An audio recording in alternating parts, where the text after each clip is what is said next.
Hey everyone, welcome to BYOB, the Bring Your Own Book podcast. I'm Kelly. And I'm Nikki.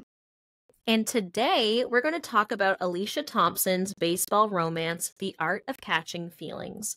Thank you so much to Berkley Penguin Random House for sending us an advanced reader copy, which we have right here. And it is beautiful. Love that cover. And now you can actually see us. Whoa, what is this? But anyways... Before we go into a deep dive on our thoughts and feelings, Nikki is going to tell us a bit more about the book. Okay, so this is the synopsis, the nitty-gritty of it. Yes. A professional baseball player and his heckler prove that true love is worth going to bat for. Daphne Brink doesn't follow baseball, but watching America's Snooze Fest certainly beats sitting at home in the days after she signs her divorce papers. After one too many ballpark beers, she heckles Carolina Battery player Chris Kepler, who quickly proves there might actually be a little crying in baseball. I have to say, I love that they used that reference from A League of Their Own. Yes, Praise. You have to. Horrified, Daphne reaches out to Chris on social media to apologize, but forgets to identify herself as his heckler in her message. Chris doesn't usually respond to random fans on social media, but he's grieving and fragile after an emotionally turbulent few months. When a DM from Ducky catches his eye, he impulsively messages back. Ducky is sweet, funny, and seems to understand him in a way no one else does. Daphne isn't sure how much longer she can keep lying to Chris, especially as she starts working with the team in real life and their feelings for each other deepen. When he finds out the truth, will it be 3 strikes, she's out? I can tell you exactly how long it takes her to tell him. About 83% of the effing book. I know. There were so many curveballs, fastballs, foul balls. Oh my god. Oh my gosh. Just balls everywhere. But really not. Let's be honest. Yeah. Maybe a few balls somewhere. But no, thank you so much for reading that. No problem. So okay, before I guess I'll start with my overview review thoughts. Mm-hmm. I was so excited for this book because I really loved I might have it right here. This is so fun. I could just grab a book off the shelf and everyone can see. Well, whoever's watching this video can see. But I loved Love in the Time of Serial Killers. Okay, I'm pretty sure this was her first book. I loved it so much that I was super excited when I found out that this book was coming out. And I love pen pal stuff. I love You've Got Mail. That's one of my all-time favorite rom-coms. And so when I read this, I was kind of disappointed because there were still some things that I really loved from Alicia Thompson's writing style. Right. But what Nikki said is correct. She doesn't come clean until 83% of the book. And at this point, they've had sex several times. And I wouldn't even say it's coming clean. She gets found out. Yes. So that's different. Yes. So I think I ended up giving it a 3 out of 5 because there were some things I really liked about it, but it felt icky because she was lying so much. It wasn't even oh, how do I mean, well, she did kind of feel how do I tell him? How do I tell him? But girl, you had his penis was inside you and he doesn't know. You know what I mean? Yeah. Not the same as You've Got Mail. Definitely a different vibe. Yeah. For sure. So I gave it a 3.5 or no, 3 out of 5. And I was a little disappointed, but I would read her again. So what did you think? I gave this book a 2 out of 5. And I only gave it a 2 because I finished it. Okay. So backing up, I also read Love in the Time of Serial Killers on the recommendation from Kelly because she loved it so much. And I did. I am sorry. I feel like you steered me so wrong with that book because almost verbatim, I believe what you said was, it's mostly about the serial killer thing. Like, she doesn't really talk about the romance. And I think what something got jumbled in your brain and what you meant to say was every second thing she says is about her neighbor. Yeah, but it wasn't like Tessa Bailey, like insta love, like gotta be with him, blah blah. It was like this guy. I kind of felt like it was. I don't know. There was just like, I didn't love that book, even though I love like true crime stuff. Yeah. So going into this, I think I had like very managed expectations. I was like, okay, I kind of know what I'm getting into with her writing and stuff. I didn't think that it was going to be so catfishy. And so I read a couple years ago Well Played, which is part of the Well Met like Renaissance Fair series by Jen DeLuca. And that book gave me the ick majorly. Yeah. Accompanied by the fact that the writing wasn't very good.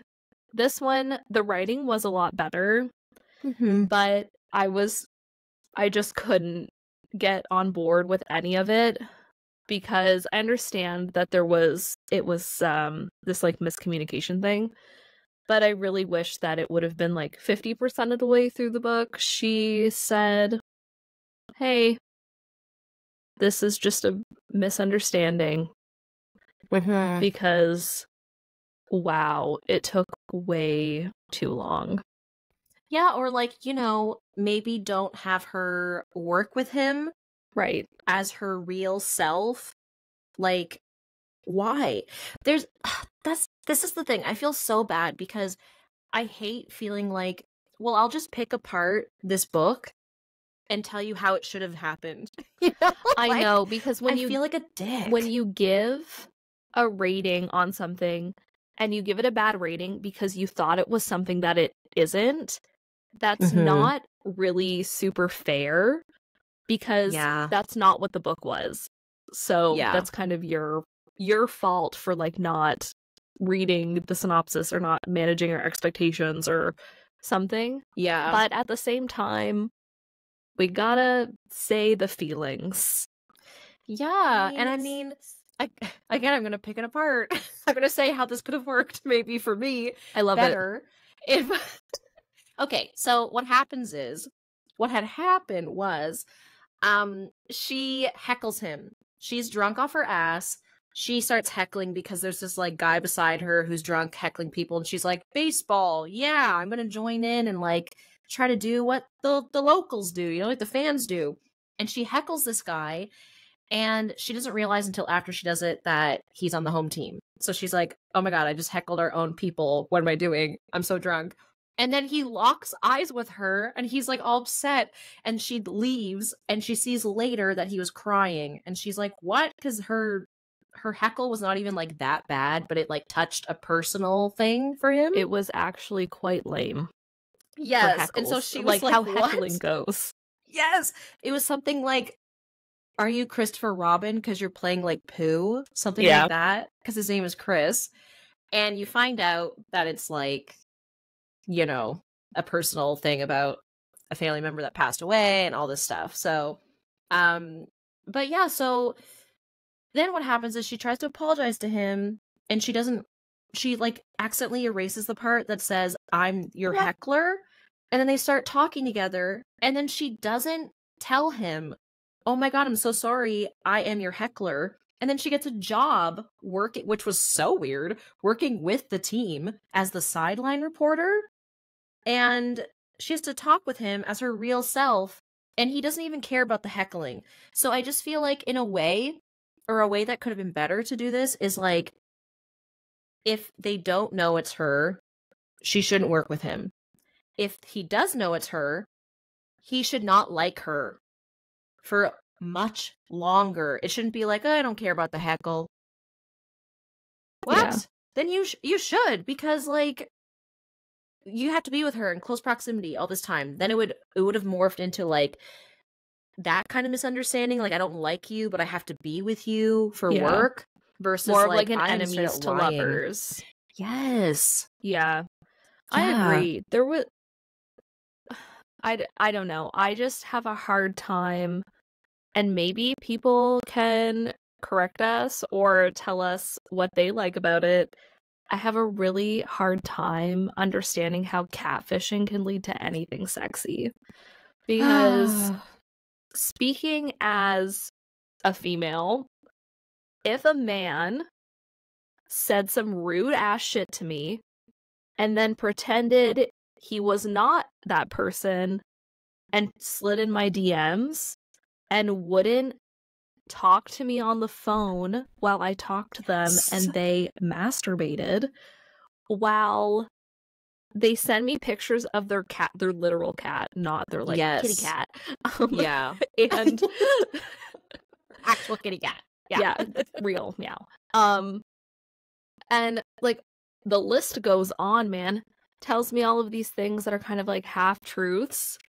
And then okay, first of all, we would have never even made it to the P and the V because I would have been like, you're disgusting. Stay away from me. And then when I found out that the person that was trying to make me like them was the same person, I would be extra ick. Yes. So I don't know how that happens. I know men are different than women, but that different? Clearly, maybe. I don't know. What am I doing? Like, oh, I mean, I'm already married, but like, what? Like, I just don't understand. Like, I messaged Nikki when I got to the mutual masturbation over the phone, but like, the girl won't say a word because she's trying to hide that he already knows her because they already met. They work together at this point. I was like, what? What? This is not okay. Like, I just felt so grossed out and like, but also, I'm sorry, Chris, what are you doing? What are you doing? Why are you touching yourself on the phone with someone who won't tell you their name? Like, didn't you ever think this could be like an 80-year-old man? Like, you know what I mean? Because even her bookstagram, she has a bookstagram, no pictures of herself, just her hands. A guy could have nice hands. You know what I mean?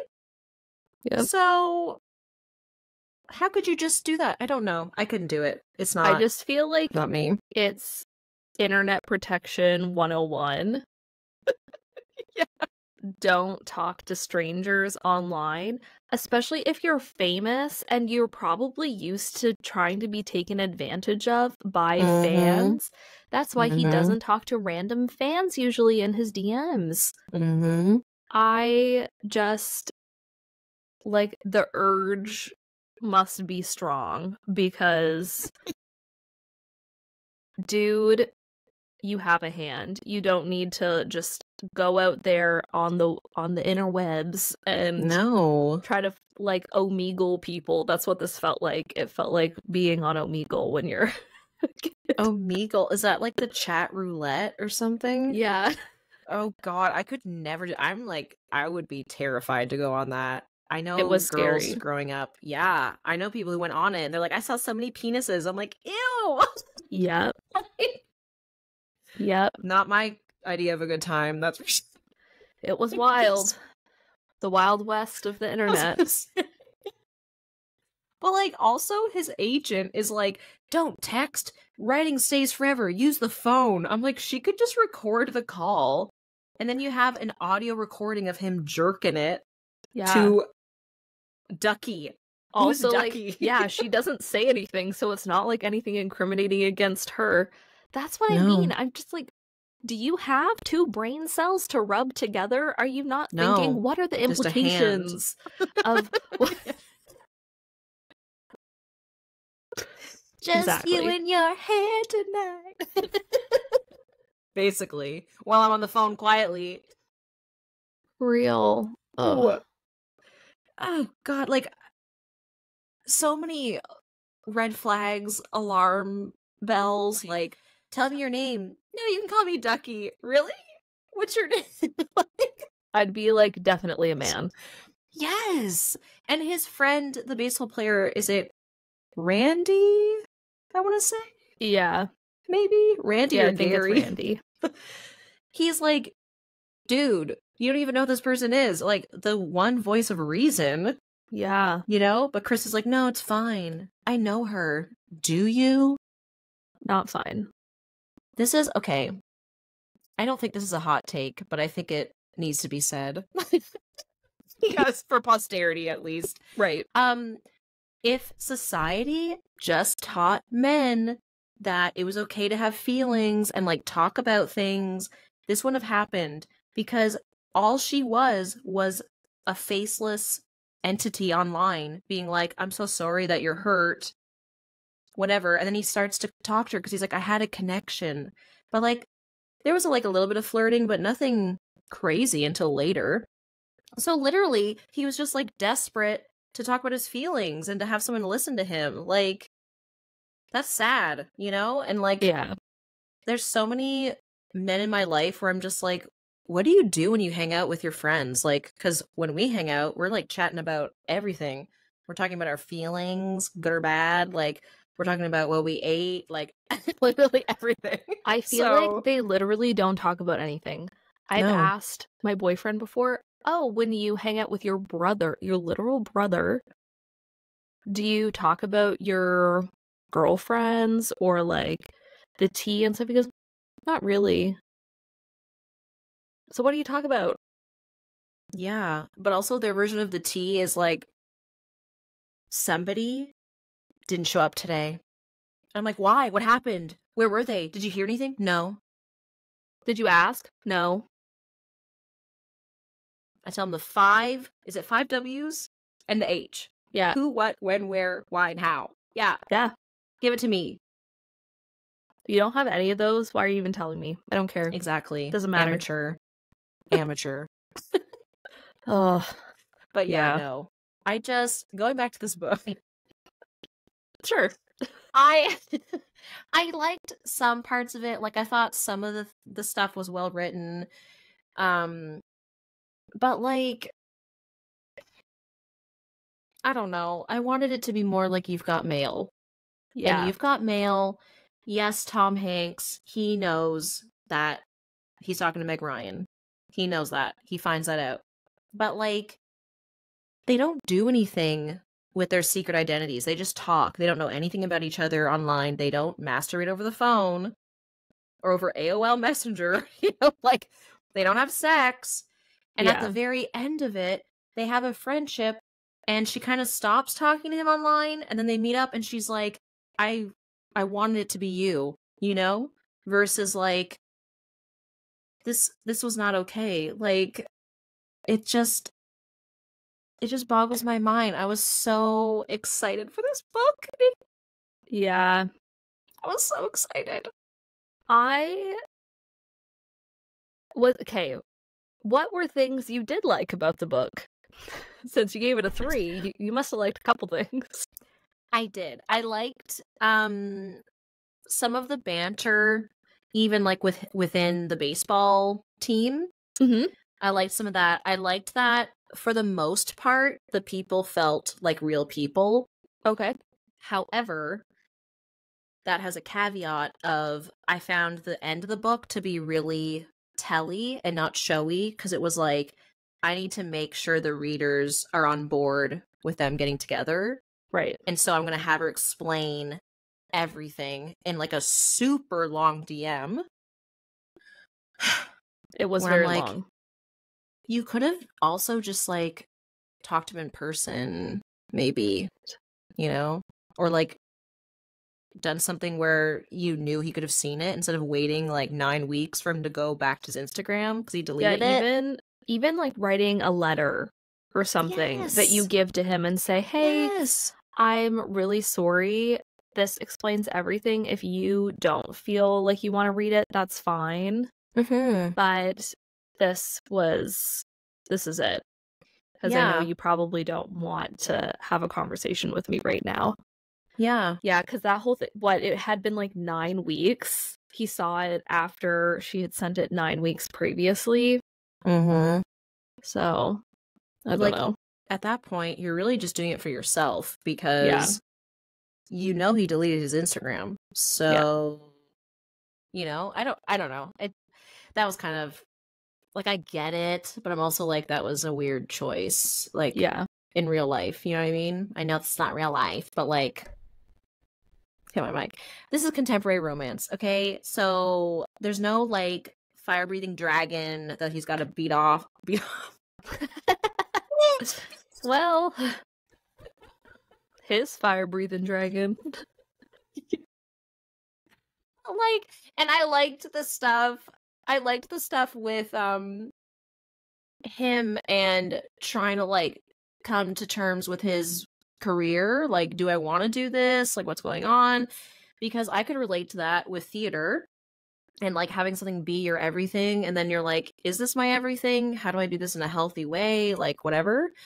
But yeah, I found the end to be really like telly and not showy. Right. That makes sense. Like a lot of exposition. And even like with the mental health stuff, I was like, this is a lot of telling and not showing. And see, I started from stuff I liked, and now I'm back to stuff I didn't like. Yeah. I don't know. I think at the beginning, I got really caught up on this stereotype she puts on Chris of, I don't say my feelings, which is fine for you to put into a book, and it's very true for a lot of men. But I felt, and I think I said this in my Goodreads review, the book just felt like she had a list of like tropes or things that she had to accomplish, and she put them into this story. We want somebody who has a hard time expressing their feelings. Oh, but it's a book. I'm writing a book, so I have to make it relatable for all of the girls who are going to read the book. So this girl has to love books, and she has to have a bookstagram. And I, as soon as first page, I'm reading a book at the baseball game, I was like, get a fucking life. Get a fucking life. I couldn't read at the game. It's too loud. Right? I understand people do that. I'm not shitting on real people who do that. I just felt just automatically angry that it was just like she's pandering. She's a plant. Yeah. So, I don't know. After those two things in conjunction in the first chapter or two, I just was over it. Yeah. They didn't feel real to me anymore. And then when the catfishing thing happened, I didn't want them to be real because that's just garbage. Yeah.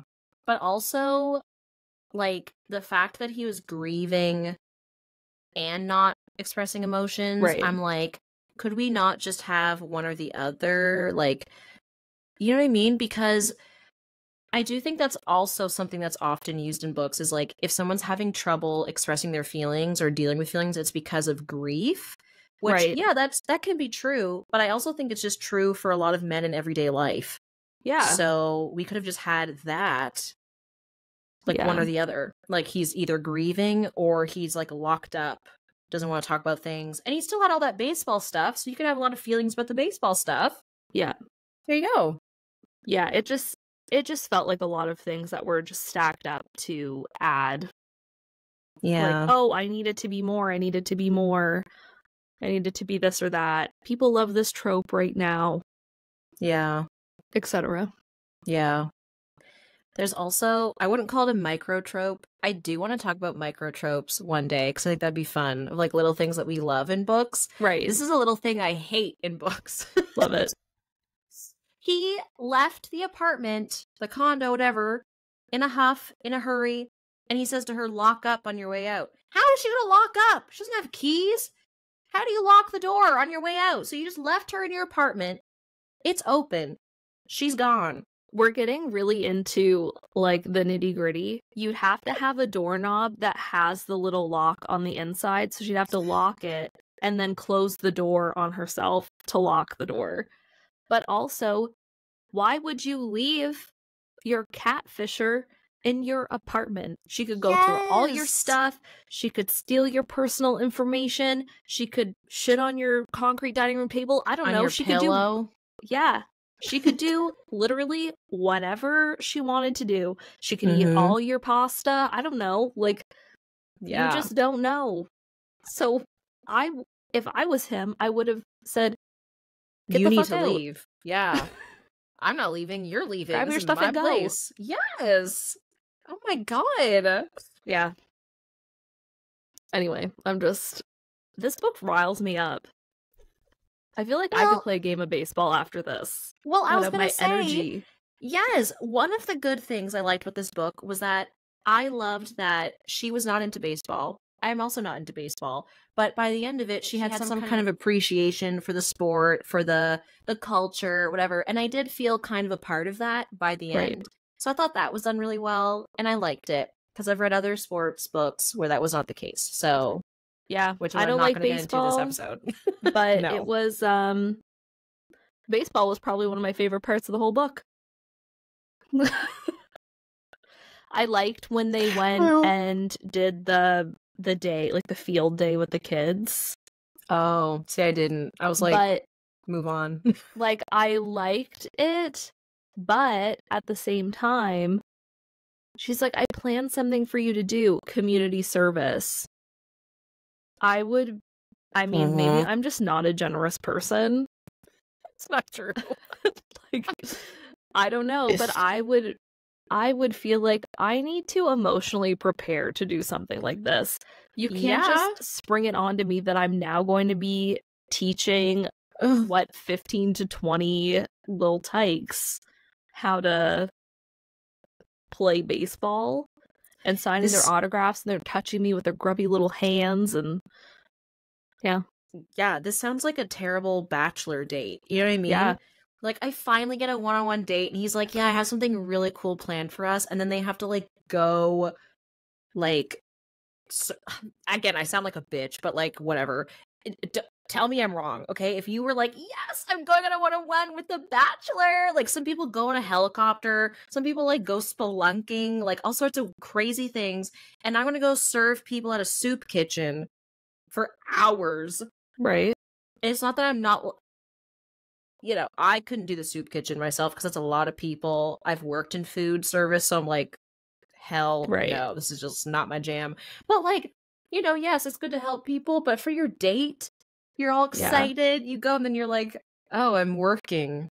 Yeah. With people I don't know, and that's the thing, like, for everybody watching and listening, we would do these things. We're just saying that if we didn't have a heads up, and if we thought we were going on a date with a really hot guy, and we had certain expectations about what that date would possibly be, I would be like, why did I do my hair to put it in a hairnet?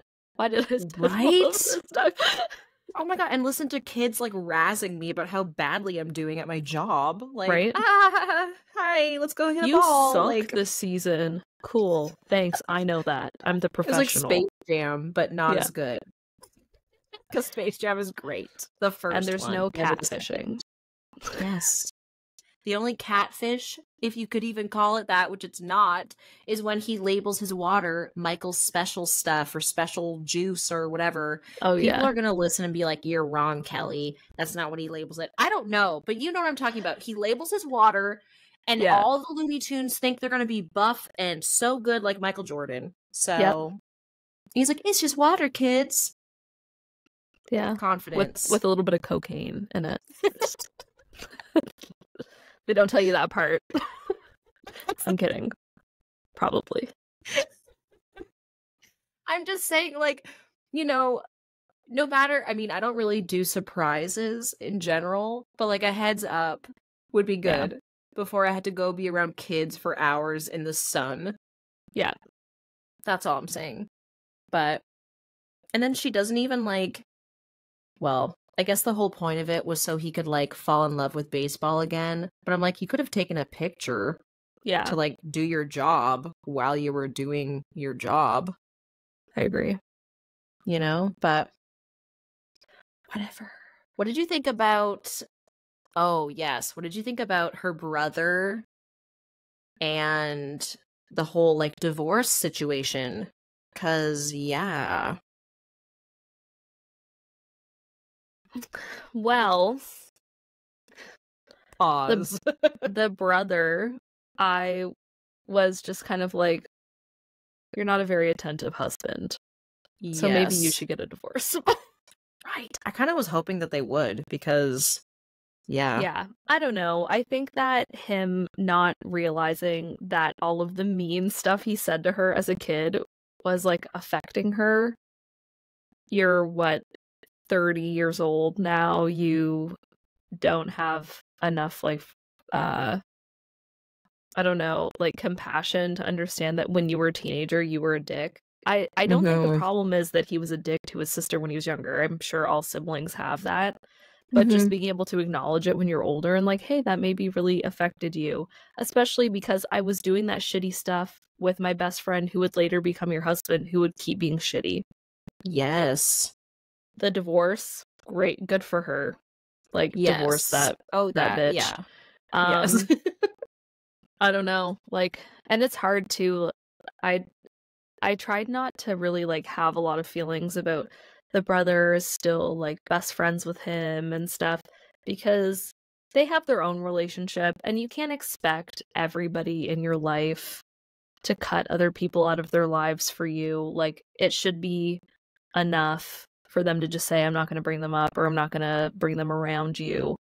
Like, because they have their own relationship that lasted or was solid even before she was married to him. So I don't know. That could be like, I'm sure some people would say, you can't be friends with them anymore or whatever, and they would have a hard line on that. But I just like, you can't police people like that. So I was just trying to be like, well, you know, that's pretty realistic, I guess.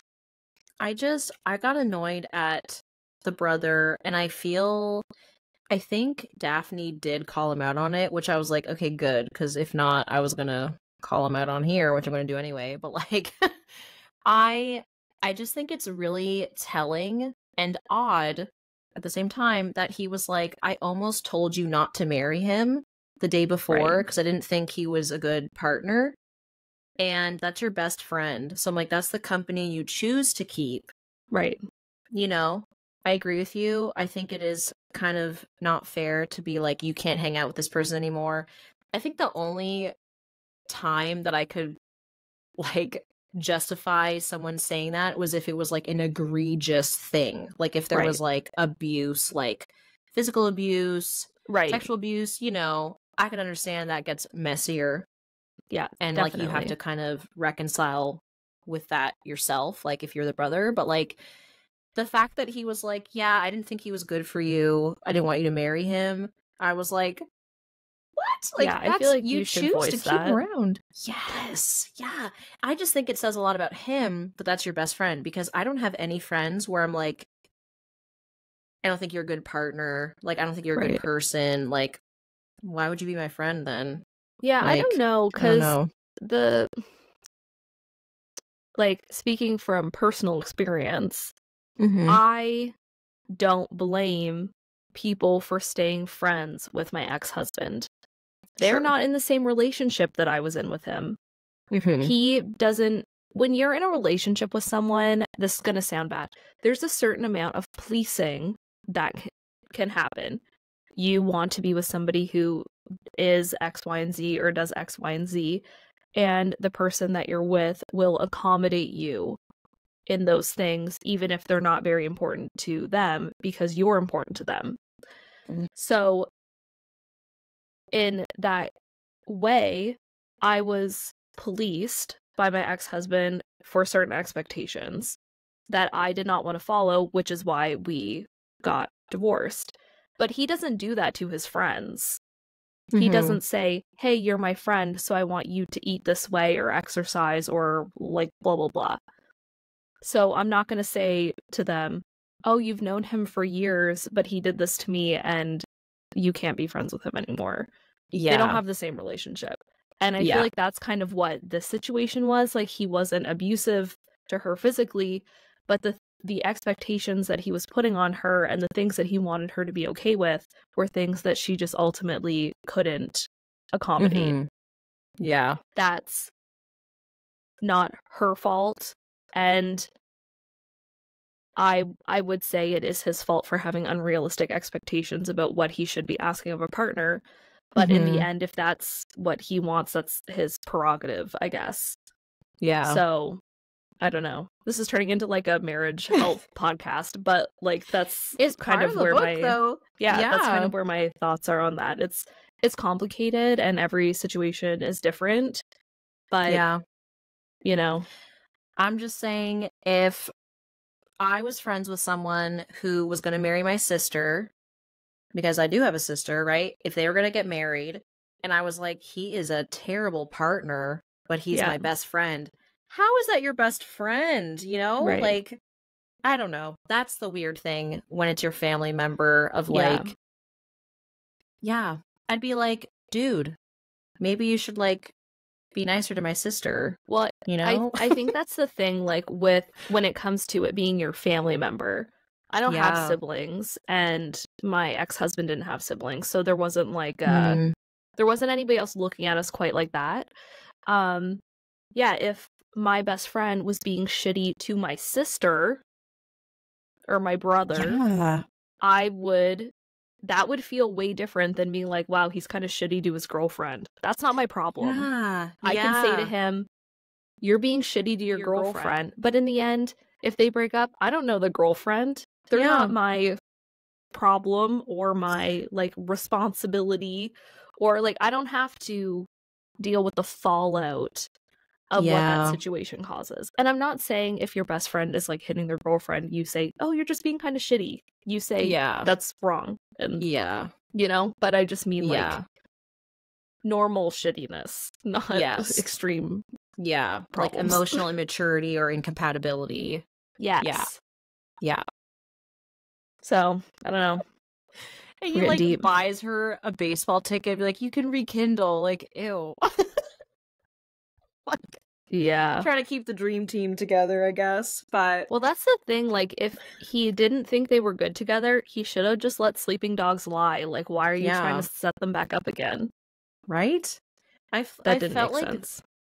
I feel like that part had to be there in the author's mind so that she could then set up later on that she has a connection to the people who work with the team, and then that's how she gets her job. But I'm like, because she gets the ticket through whatever her sister-in-law's name is, I forget. What do I want to say? Talia. Yeah. Lila or Layla or yeah. So she's the sideline reporter, and which I did find interesting learning about, like, when Daphne was like, why do I ask these stupid questions that are so, like, dumb? Yeah. And she was like, oh, it's just to get people, like, in the game and, like, thinking about what just happened. It's not actual, like, reporting for the most part. I was like, oh, okay, that makes sense. Because, yeah, watching sports, I'm like, why are we asking, like, how did you feel about getting that goal? What do you think? What are you going to do next? How are you going to try to win this game? I'm going to try to get a goal. Yeah, I feel good about getting the goal because that's the goal of the game. Yes, you know what I mean? So yeah. So then I was like, okay, that's interesting to hear because I never really thought about it. But like, so she gives her the baseball ticket, and then later on, that's how she gets the job or whatever. But I'm like, what? It was so bizarre. Well, I just think that there were just certain parts about that was unnecessary. You can just say, my brother and his fiance gave my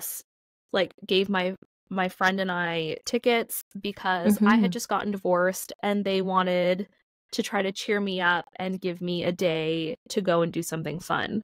Yeah, or my friend, who she ends up going with, got me the ticket so we could stare at these guys in their tight pants. Yeah. You know, and drink. There you go. I just was like, why did it have to be this weird rekindling? And then she took the ticket from him and the divorce and blah, blah, blah. I would be like, great, have my ticket. I hate baseball and I don't want to sit with you. Boom. Yeah. Spend $20 for one beer, you know? Right? You know what? I will say, going to a baseball game is fun for the atmosphere because I've been a few times in Toronto. Like, okay, there's like pretty cheap seats that we had, but the pretzels were disgusting. Nikki, when I tell you, one side was just white, that much salt. I took one bite and I was like, and then my friend who came with us, who is really into baseball, he took it from me and I was like, I don't know how you're alive right now. Like with the one bite, I thought I was going to shrivel up.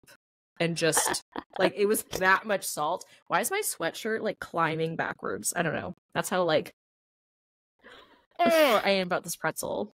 I've never been to a professional sports game. Really? And yeah, no. I mean, I saw the Harlem Globetrotters when I was younger. Oh, but that's fun. That's like not the same thing. It was a lot of fun.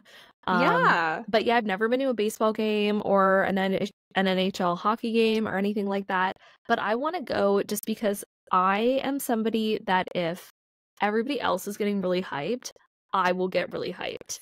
And I'm like, just tell me what to say and I will scream it.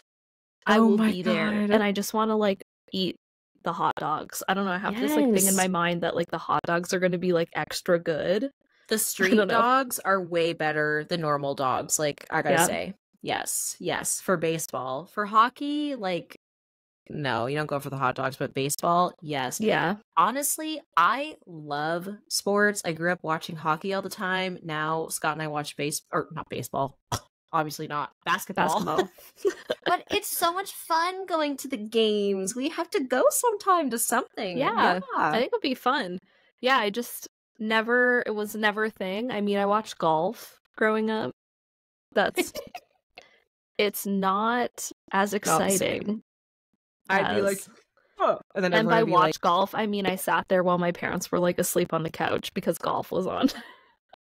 I had a great uncle who has passed away since I last saw him. But anyways, he would always like when he visited, he would come over and watch either the Blue Jays or Tiger Woods. That's like that's it. He would just come in and plop down. And so I'm like, hey, Uncle Gary, like watching the Blue Jays. But yeah, we all have a thing, I guess. Yeah, he was happy doing that. So I don't know, but I did like the sports vibes in this book, even if the romance was a little like confusing. Yeah. I do wish there was more of the away game stuff. I did like the hotel room stuff, and when she was like, okay, I didn't like this part, but when she opens the door and she's like, we can't do anything because I'm on my period, and she's like, he's gonna think I'm so disgusting because I'm on my period. Basically, I'm like, girl, you're like 30. Yeah. If a man is weirded out by your period, you shouldn't want to be with him. Yeah. I was like, why is this such a big deal? I'd be like, hey, we can grab something to eat. I'm on my period. I don't really feel comfortable with you, like, being up in my badge right now. Yeah. Like, just be normal. Yeah, that's fine. I mean, and like, he was fine about it, too. He was just like, okay. Yeah. I just read a book where that same thing happened, but he was like, I mean, like, because, okay, we're going to get TMI. I don't really care. Whatever. It's just us girls here and whoever the hell listens to this. But, you know, as a woman who has a period. Yeah. There are some days where you're like, don't get anywhere near me. And some days where you're like, no, if I'm in the mood, okay, great. You know? Yeah. So it just depends where you are in your cycle. Whatever. So she tells this guy in this other book I read, like, I'm on my period. And he was like, that's what like a dark towel and something else is for. And I was like, I forget what he said, but I was like, that's the answer. That's the answer. You know? Like, yeah. So he didn't care in this book. So we'll give him that. And he was like, we can just hang out. Like, I don't need to have sex with you every time I see you. Like, let's just chill. So that was nice. But yeah, like, you're an adult. Why? Because guys are crappy sometimes. That's why. Yeah. That is why. Do better. Be better. It's not hard. Yeah. Women are accepting the bare minimum these days. Oh my god. The amount of hair on the sink when he shaves all the time. What? I still love him. Yeah. That's good, because he's your husband. Yes. Anyways. Yeah, no. Any other parting thoughts about... Oh, this is not the book.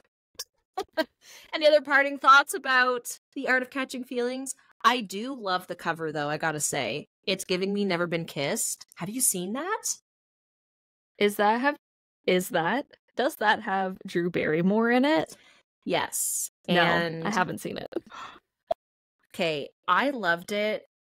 Off topic, but not. I loved it when I was growing up. I recently rewatched it, and I was like, this is kind of creepy, but I also love him. Isn't she like undercover at a high school and then she starts to date a teacher? No. She's undercover. She starts to date someone who's her age, like 17. Nothing happens though. Okay. And she has a crush on the teacher, and he clearly has a crush on her and is like flirting with her. So then at the end of it, he's like, so what? Now I'm supposed to like feel good that these feelings I'm having, they're okay. And I'm like, oh my God, you know, like it's a little icky, but I loved the movie growing up. It's like so cute. And is it, oh, what's his name? I forget his name now. It's the guy in Monster-in-Law. Super cute. Oh, yeah. I can picture him. I don't know what his name is either. Yes. And he's the English teacher, like, Be Still My Beating Heart. Of course. My God. Yeah. You're never a math teacher. No, because why would they be? Sorry. No one wants to rail their math teacher because they're just being mean to you all the time. So, you know, I don't know. I'm just saying it was really cute, but they get together on a baseball pitch at the end of the movie. So this cover is giving me Never Been Kissed, but I like that it's like comic booky. Yeah, like with the little dots. Not pixels, but you know, the dots. Yeah, like pop art kind of, I guess. Yeah. But, I like that. Yeah. That's and on that note, we really liked the cover. I liked some of the banter. The cover. Oh, I liked that too. So... Just to recap, we liked a little bit of it. I gave it a 3. Nikki gave it a 2 because she finished the book. It was not a home run, shall we say. No. Wah, wah, wah.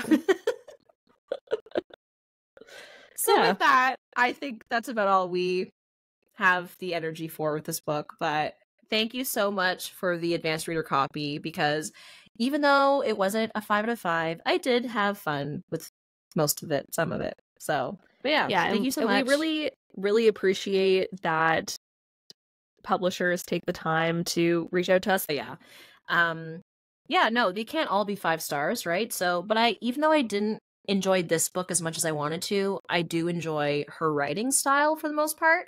So I would read her again, and I would recommend her to people who want to give her a go. So, you know, it's a win for me in that sense anyway. Good. So, hey.